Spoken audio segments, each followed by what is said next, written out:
नमस्कार। आज हम बात करेंगे रूस के कजान शहर में चल रहे 2024 के ब्रिक्स समिट की, जहां पूरी दुनिया की नजरें टिकी हैं। ब्रिक्स, जो आज के समय में सबसे पावरफुल ग्रुप माना जाता है, में भारत का प्रतिनिधित्व कर रहे हैं प्रधानमंत्री नरेंद्र मोदी, विदेश मंत्री डॉक्टर एस जयशंकर और राष्ट्रीय सुरक्षा सलाहकार अजीत डोभाल। इस समिट में सभी को उम्मीद थी कि पीएम मोदी की मुलाकात रूस के राष्ट्रपति व्लादिमीर पुतिन और अन्य विश्व नेताओं से होगी।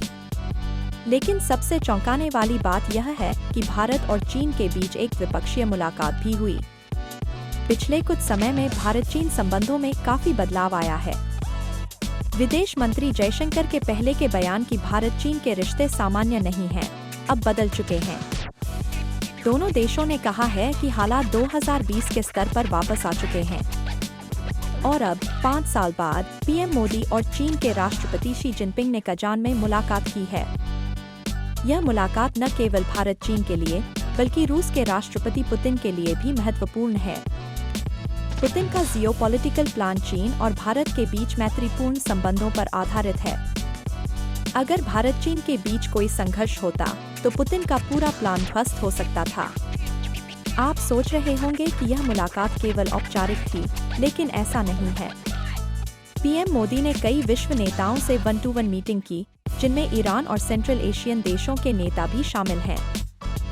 लेकिन सबसे लंबी मुलाकात शी जिनपिंग के साथ हुई, जो लगभग 50 मिनट तक चली।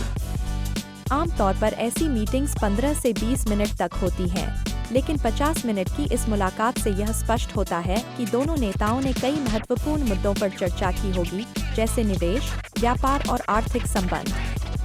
इस मुलाकात के बाद भारत सरकार ने बताया कि दोनों नेताओं ने 2020 के सीमा विवाद को सुलझाने के लिए डिसएंगेजमेंट का स्वागत किया है। पीएम मोदी ने कहा कि विवादों को सही तरीके से सुलझाना चाहिए और इनसे शांति भंग नहीं होनी चाहिए।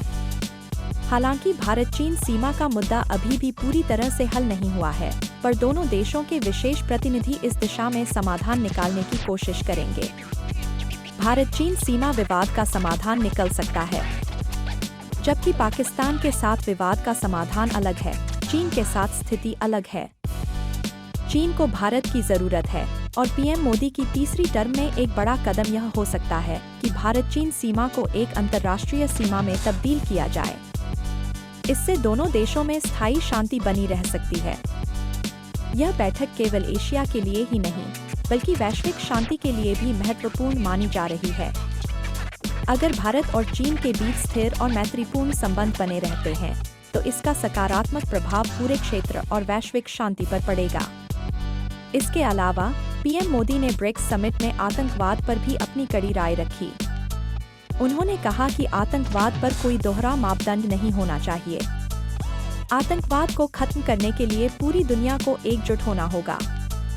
तो क्या आपको लगता है कि भारत और चीन के बीच यह संबंध लंबे समय तक टिक पाएंगे? अपने विचार जरूर साझा करें।